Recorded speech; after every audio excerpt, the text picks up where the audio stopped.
পৰৱৰ্তী নাচ বলে অবৈধভাৱে শিলাপুৰ পাৰত মাটি ধৰি ৰাখিব পাৰিছে এই প্ৰশ্নৰ উত্তৰ আমাক লাগিবনে নালাগে গতিকে আমাৰ খিলঞ্জীয়া মানুহৰ কাৰণে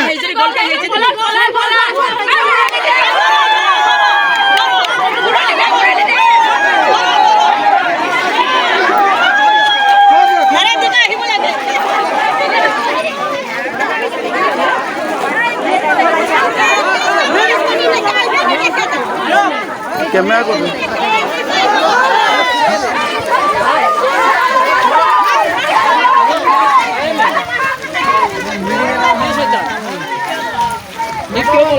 কৈছোঁ আমাৰ জেনুইন দাবী আপোনালোকে আমাৰ লগত আলোচনা কৰক আইন আহিছে 2008 চনত ৱাটাৰ বডিজ এক্ট তাৰ আগৰ পৰা ইয়াত মানুহ বসবাস কৰি আছে সকলো খিলঞ্জীয়া মানুহ এইখন চৰকাৰে খিলঞ্জীয়াৰ কথা কয় তাৰপিছত খিলঞ্জীয়াৰ ঘৰ ভাঙে আৰু হিম্মত চিংকাৰ ঘৰ নাভাঙে একে ঠাইতে থকা আজমলাৰ ঘৰ নাভাঙে আমাৰ বড়ো মিচিং মানুহৰ ঘৰ ভাঙে আমাৰ এই দাবীটোক লৈ আমি সদায় চৰকাৰৰ লগত আলোচনা বিচাৰি আছোঁ আজি 4 মাহ অতিক্ৰম কৰি গ'ল চৰকাৰে আমাক এই পৰ্যায়লৈ আহিবৰ কাৰণে বাধ্য কৰালে তাৰপাছত আজি আমাৰ ওপৰত পুলিচ মেলি দিছে দুগৰাকী অফিচাৰ GMDA অফিচাৰ বুলি কৈছে তেখেতলোকে বাৰম্বাৰ আহি আমাৰ মানুহক অপমান কৰিছে তেওঁলোকে বুকুত ধৰি গতিয়াই দিয়ে মানুহক তেওঁলোকে সম্পূৰ্ণৰূপে ক'ত এই সাহস পালে খিলঞ্জীয়া মানুহে কি অসমত আমি বুকুত গুৰ খাম নেকি থলুৱা মানুহে আমাৰ বুকুত গুৰ খাবৰ কাৰণে অকল আমি চৰকাৰক ভোট দিছিলোঁ নেকি আমাক আজি GMDA অফিচাৰে গুৰ মাৰে পুলিচ অফিচাৰে আমাক মাৰিম বুলি ভাবুকি দিয়ে আমাৰ খিলঞ্জীয়া মানুহক ঘৰ ভাঙি শেষ কৰি দিয়ে তাৰপিছত এতিয়াও আজমলৰ মাটি অক্ষত থাকে এইবিলাক চাবলৈ আমি জীয়াই আছোঁ নেকি অসমীয়া মানুহ আমি এইবিলাক চাবৰ কাৰণে অসমীয়া মানুহ জীয়াই আছোঁ নেকি গতিকে আমাক মাৰি দিয়ক আমাক জেলত দিয়ে মাৰে যি কৰে কৰক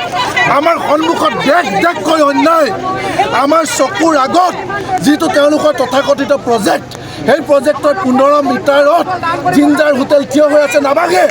আমাৰ বড়ো মানুহৰ মিচিং মানুহৰ 400 মিটাৰলৈকে ভাঙে আমাৰ চকুৰ সন্মুখত পাৰ্থক্য বনিয়াৰ ঘৰ নাভাঙে থলুৱাৰ ঘৰ ভাঙে সেই প্ৰশ্নটো কৰাৰ কাৰণে আমাৰ ওপৰত পুলিচ মেলি দিয়ে আজি 4 মাহ আন্দোলন কৰিছোঁ না আমাৰ লগত GMDA কথা পাতে না আমাৰ লগত GMCয়ে কথা পাতে না আমাৰ লগত অসম চৰকাৰে কথা পাতে না আমাৰ লগত চাৰ্কল অফিচাৰে কথা পাতে না আমাৰ লগত ডিষ্ট্ৰিক্ট এডমিনিষ্ট্ৰেশ্যনে কথা পাতে তেওঁলোকৰ নীতি স্পষ্ট বনিয়াক মাটি দিব খিলঞ্জীয়াক মাটি নিদিয়ে আৰু আমি 4টা মাহে তেওঁলোকৰ ইণ্টেনশ্যন ভালকৈ গম পাই গৈছোঁ তাৰপাছত আজি আমি ইয়াত ৰাজপথত বহি শুই দিবলৈ বাধ্য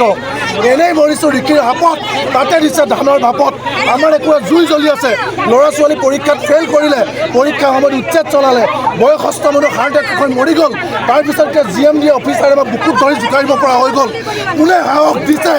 সেই দুগৰাকী অফিচাৰ এতিয়া গাড়ীত বহি আছে আমাৰ মুখামুখি হ'বলৈ সাহস নাই